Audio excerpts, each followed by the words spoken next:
Hey everybody, it's Doug. I figured I would talk to you guys about something that I have very close to my heart. Um, I want to talk to you all about California's legislation banning the sale of foie gras. For those of you who don't know what foie gras is, it is goose liver, where the goose has been fed and the liver has engorged and gotten fat and buttery and delicious. Um, but back in 2004, California enacted the legislation giving restaurants a 7.5 year grace period before being enacted on July 1st of this year.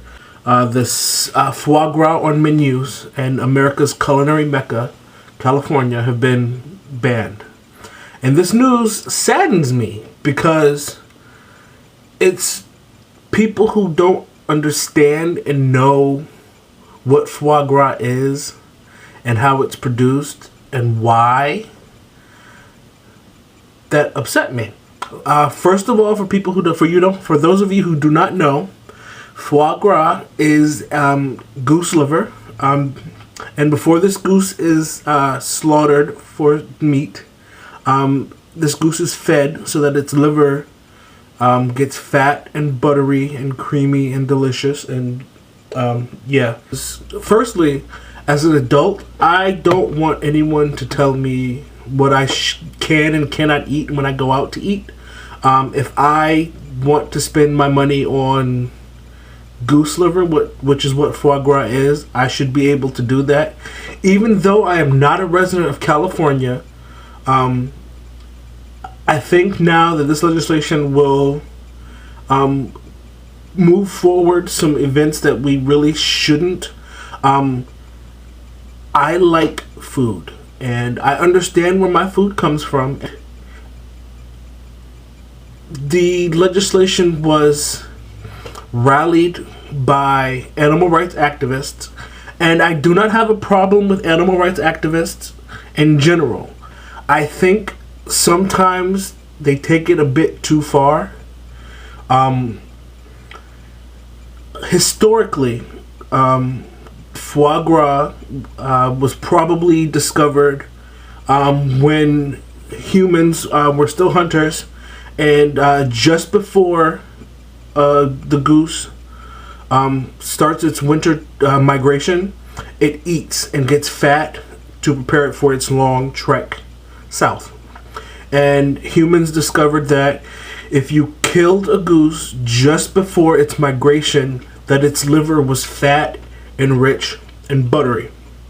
And we started to, as we domesticated animals, we discovered that you could feed a goose so that it did that.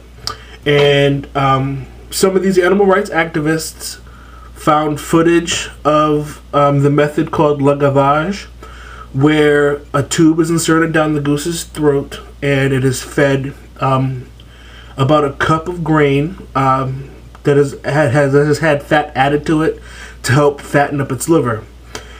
And they say that method is cruel, which I don't know for sure is the truth. It has been proven that animals don't feel pain the way we do, and geese do not have gag reflexes. So I'm not sure how cruel it is. However, there are some producers of foie gras who do it the more natural way, that has the animal eating so that its liver gets fat anyway. And I don't see how that's a bad thing. Yes, I think our food should be taken care of so that they're healthy.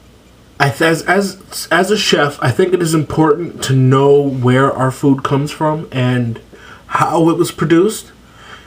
But I don't want anyone telling me what I can and cannot eat and what I can and cannot serve to my customers if they want it.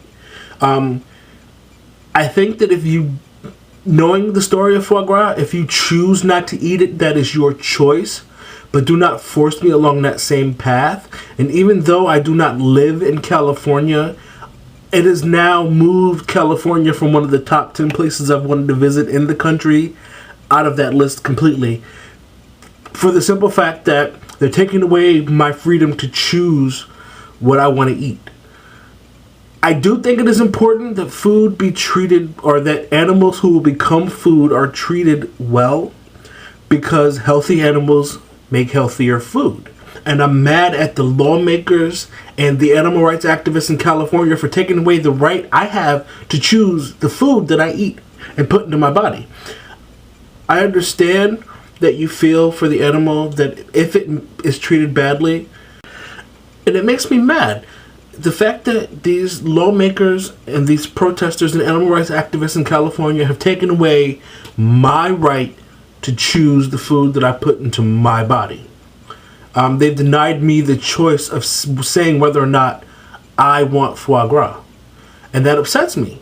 But also they're going to get rid of my right to choose. Now, if you wanted to give people the information to make their own informed choices, I'm all for that. It also annoys me that these animal rights protest groups use scare tactics to hurt businesses and drive away customers. Yes, you have the right to protest. I should have the right to choose what I want to eat. And your right to protest shouldn't interfere with my right to eat. Ever. I actually can't believe I've gotten worked up over this, even though I'm not a resident of California. I don't understand how these animal rights groups can want to take away my right to choose the food that I put into my body. I am informed about what I eat, and I think everyone should be. And if you wanted to change the way foie gras is produced, then you should give people the proper information and let them make their own informed decisions. And then you would see true change, not just banning it. Instead, they've gone and probably hurt their cause more, because when you tell people, oh, you can't have it, that's the one thing they want the most. So thank you, California, for bringing foie gras to the forefront of everyone's mind. And I think ultimately that this legislation will make it easier for them to limit our right to choose later in the future, for something else that we don't see as that big a deal. And slowly but surely it will come back to haunt us. That's all I have for now.